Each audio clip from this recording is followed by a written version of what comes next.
Accessorizing is vital in fighting games. Well, actually that's not true since Dural has been doing fine without clothes all these years, but you gotta admit, costumes are always fun to see in fighting games. Everyone has a few favorite costumes or color schemes when selecting their fighting game mains, but what draws us to those costumes? Perhaps all the hints of style and personality? Well, of those accessories, we appreciate a super cool jacket, which we're here to talk about, both because it was suggested by viewer Richard Medina, and it's been something my co-host Judgment Meter has been wanting to talk about for years. So I saw the post and I responded to the post, and then Mr. Top 10 List saw the post, and so we just had to do the post. But it was really my idea, but it was actually the guy who posted the idea first, so let's just say it was a group effort. So we'll be looking at these jackets on fighting game characters solely on how cool they look. It's all superficial, we're not judging the character itself. You know what, we're judging them a little bit on their fashion choices. Okay, valid, but we're saying we like these characters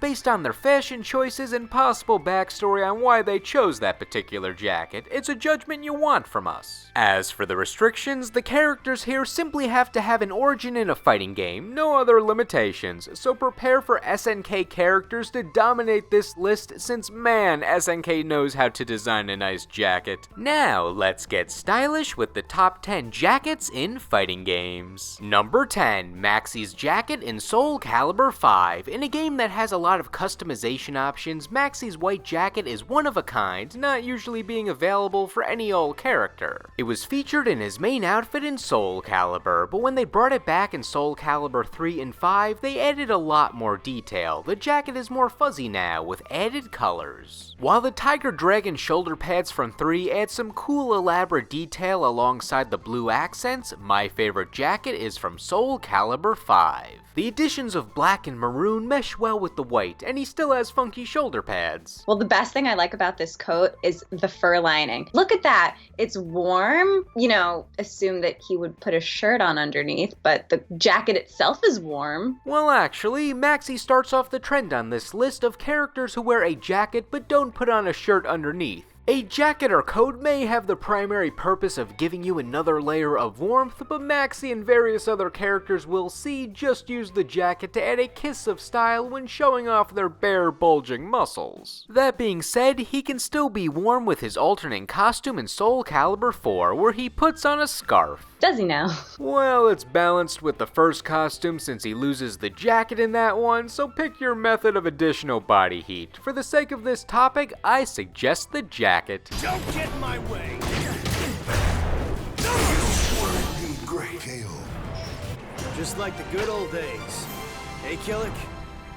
Number 9, Azrael's jacket from BlazBlue. Azrael takes the jacket without a shirt angle one step further and barely wears the jacket. He just uses the strap in the front to turn it into a cape. I think Azrael just wanted to be a shirtless cape dude but didn't own a cape. I don't think I've ever seen him wear his jacket as it was intended to be worn. However, it makes him look like a rebellious anime youth, so it's not that weird of a style.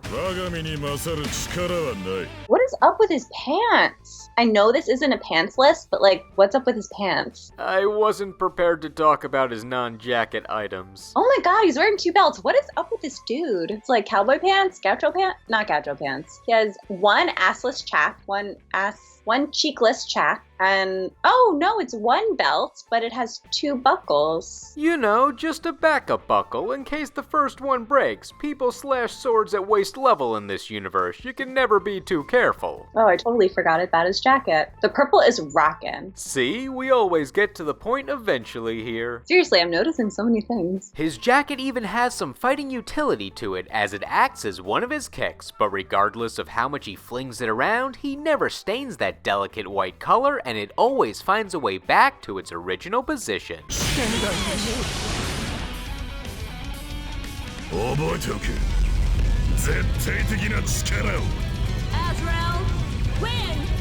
Number 8. Hitomi's jacket from Dead or Alive. You know, I just like a nice jean jacket. To me, it's a cool style that never gets overused, but it's not entirely rare. Not underrated, not overrated, just perfectly rated. I can't think of any other fighting game character that rocks the jean jacket other than Hitomi, and it stands out on its own merits. Now, Dead or Alive has a lot of costumes. A lot does not do it justice to how many costumes this series has created, so there have been a good amount of jackets across all characters. Considering that, it shows how this jacket defies the odds to stand out. Hitomi doesn't get too elaborate with it. It's a simple, sleek denim jacket, still with customization, having her symbol on the back. So this is more like a 90s look. I always thought denim was a style relevant to every decade. Then again, sometimes we're a bit stuck in the 90s and early 2000s on this channel. Oh my god, I so am. Ooh, it's 8 o'clock, gotta go watch Friends now. Her default outfit changes from game to game, but her first appearance in Dead or Alive 2 Ultimate premiered her jean jacket as her main style, and it's been in every main series game since. I couldn't see her fighting anywhere without it. It's cold there, why is she dressed like that? She should be fine. The jacket gives her cold protection coverage on about 30% of her body, I think. Her belly button's gonna get cold. Even looking at some of the other top tier jackets in Dead or Alive, Hitomi might also have the second place jacket, being her bomber jacket. It's quite stylish and has an H on it. That H could stand for anything, like, Hitomi. And the green on it even matches her pajamas. Aw, how adorable. Not a jacket though, so it's irrelevant to this topic. Still adorable. Gosh,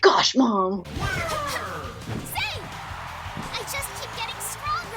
Number 7. Johnny Cage's jacket in Mortal Kombat 11. Both old and young Johnny have some nice jackets, but the default jacket for young Johnny in MK11 has the flair. This is the same guy that tattooed his name onto his chest, so he needs to have a flashy jacket that makes him stand out immediately, but he still needs to go bare-chested so you can see his sick tattoo that also identifies who he is. Seems like most of our entries don't wear shirts under their jackets. Yeah! What can I say? It's a popular style, but regardless, on the topic of his name tattoo, his jacket is also one of a kind, with JC on one of the pecs. Unless he's trying to throw us off and it stands for something else. Juicy Couture! Oh, I was just gonna go with a JC Penny joke, but that works better, though I don't know if Johnny would get as excited over Juicy Couture. Because it sounds like I'm hopped up on sugar. While the jacket can be customized with various other color combinations, I like the default. It has the same energy as those 90s fountain drink paper cups. I love it. Metallic purple and blue is where it's at. I just love the shimmer and shine. Yeah,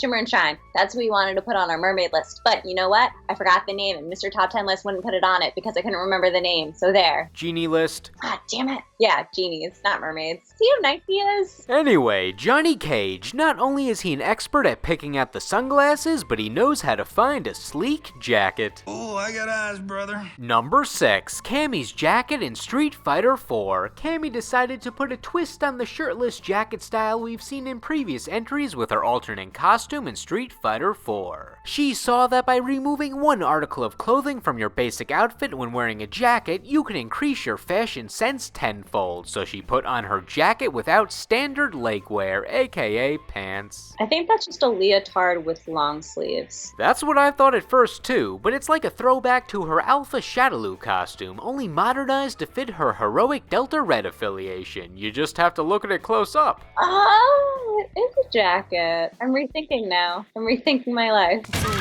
Cammy, you're falling into favor now. She's got the fleece lining sticking out, a zipper, belt buckles around the waist and neck, and an overall trendy design. The main oddity with the jacket itself is that it's short sleeve, but I like to think that her massive gloves provide insulation for the parts of her arms that the jacket doesn't cover. Of course, worrying about her body heat is pretty much a moot point when she doesn't keep her legs warm at all, not that it should deter anyone from appreciating this jacket. I like this one because she's not wearing pants. She's wearing a jacket with no pants. Show off those legs, Cammy. Rock those legs. You worked hard for them. Technically, we shouldn't be amazed at what Cammy can do without pants because it's been one of her claims to fame since 1993. It's natural for her at this point. Still, you can keep commending her. Ugh, no, you took the fun out of it. Whoops. Well, Cammy, keep on doing what you're doing, and don't forget the jacket.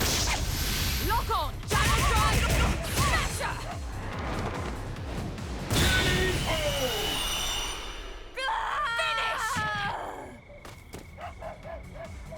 Finished already, are you? Number 5. Jin Kazama's jackets from various Tekken games. The Mishima family has some really nice jackets. They may not get along at all, but at least they can find unity in their excellent fashion choices. I've always found Jin's jackets to be the best. I like his Tekken 6 sub-boss jacket since it has that sort of classic edgy evil villain look, so it's kind of representative of Jin's fake heel turn in that game. His jacket with the hood from other games is also great. I like how the default color was always different with each appearance. I forgot how good he looked in gold. Even when that jacket with the hood was absent from a game, it lived on in the spirit of Slim Bob's jacket. Jin's father Kazuya also had some great jackets, though most of them were suit jackets. Ah, suits list. All over that. That being said, the long one from Tekken 7 is my favorite for Kazuya. You know what? He should be sitting, playing piano at a fancy party. He's too busy trying to become the devil to learn a musical instrument. You can be a devil and still play piano. Have you ever seen Lucifer? Number 4, Chrysalid's jacket from King of Fighters 99, and now we start the gauntlet of SNK characters with fantastic jackets. Chrysalid was the final boss of King of Fighters 99, and he had the final boss of jackets, bigger and more elaborate than any other jacket in King of Fighters. Would the length of the jacket technically make it a coat? Are we actually getting that specific? Yeah, I don't think so. I don't know who this man is, but he has a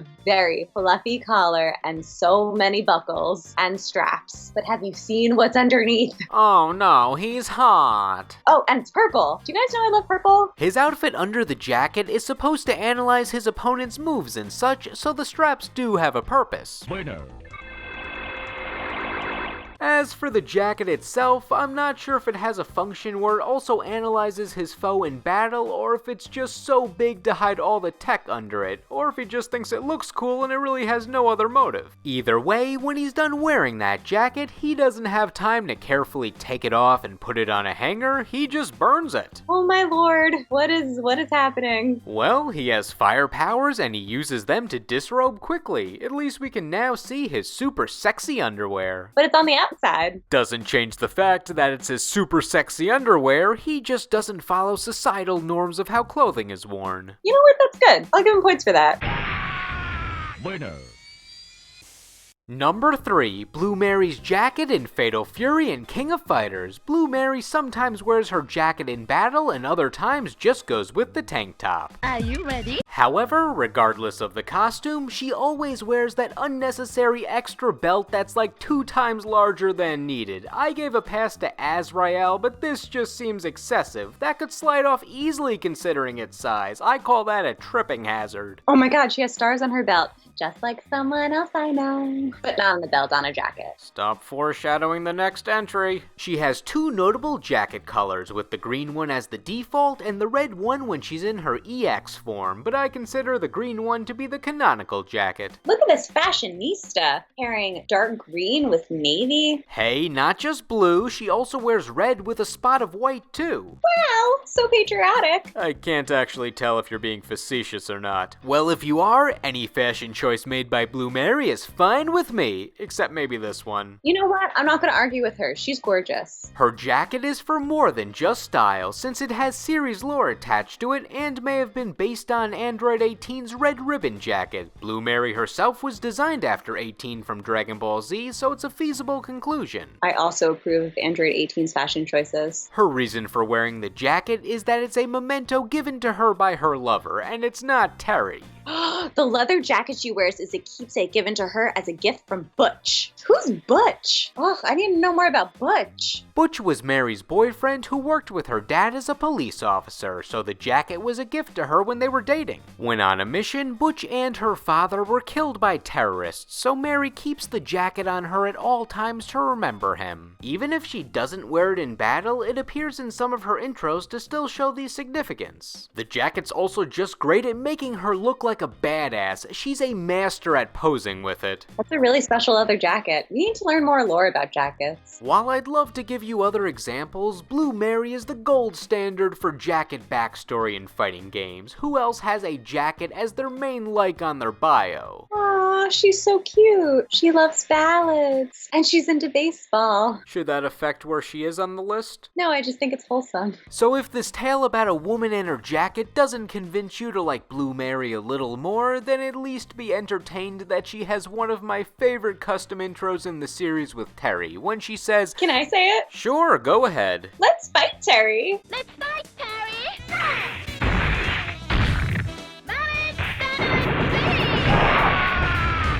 That's you! Number 2, Rock Howard's jacket in Garou Mark of the Wolves. This might be the best animated jacket in fighting game history. There's just so much motion. It bounces with him, moves with his attacks, and gingerly floats to the ground when Rock's done wearing it for a bit. Actually, it does get stiff when he does his gravity-defying corkscrew upwards, but we can just say the jacket is respectfully staying out of his eyes when he turns upside down. In terms of extra features on this jacket, he keeps it simple, which is good. He's a quiet guy, so he doesn't need to stand out more than he already does. The most he has is something extra on the sleeves. Look at the zippers on this guy's jacket. The sleeves particularly, which is where the zippers are. I don't mean in the middle. That's where zippers usually are. But the sleeves. Come on. That's a cool piece of his jacket. Why are there zippers on his jacket? I don't know. Well, you see, Rock brushes his hand through his hair after he attacks, so he likely unzips his sleeves to maximize his wrist mobility. He has to keep that hair looking nice for the fans. Oh my god. His hair just gets in his eye. What's he gonna do? How about when he does his energy angel wing pose and shows off the nice design on the back? That's also cool. That symbol on the jacket has a lot more meaning. It represents the man who raised Rock. Oh my god, is this who I think it is? I was gonna build it up to make it more of a dramatic reveal, but yes, it is Terry Bogard. Yes, he is. Now, does that make you like Rock more? Oh, he's like a little Terry. Oh, love him. Love this boy. How did that raise his stock for you so fast? Because I love anybody who has anything to do with Terry. No, that's not true. I love anybody who's nice to Terry. I love anybody in Terry's family. No, I like anybody who's nice to Terry. I just love Terry. So handsome. But with all that praise of Terry Bogard, could he indeed be number 1? We'll find out after these honorable mentions. Back when I announced we were working on this video, we got lots of responses from viewers on their favorite fighting game jackets, some of which matched up with our top 10 and others did not. So these honorable mentions will be the viewers' picks that were not on the list. Billy Kane, Lucky Chloe, Eddie Gordo, Keelik, Soul Bad Guy, Johnny, Cervantes, Angel, Lee Shallon, Jackie Bryan, Christy, Jin Kisaragi, Ragna the Blood Edge, Gordo, Xenia Volov, this Melty-Blood character whose name I mispronounce, Alba Mera, Yori Yagami, Duelan, Kyo Kusanagi, and I guess Remy from Street Fighter. I'll give him some credit today. That is a cool jacket.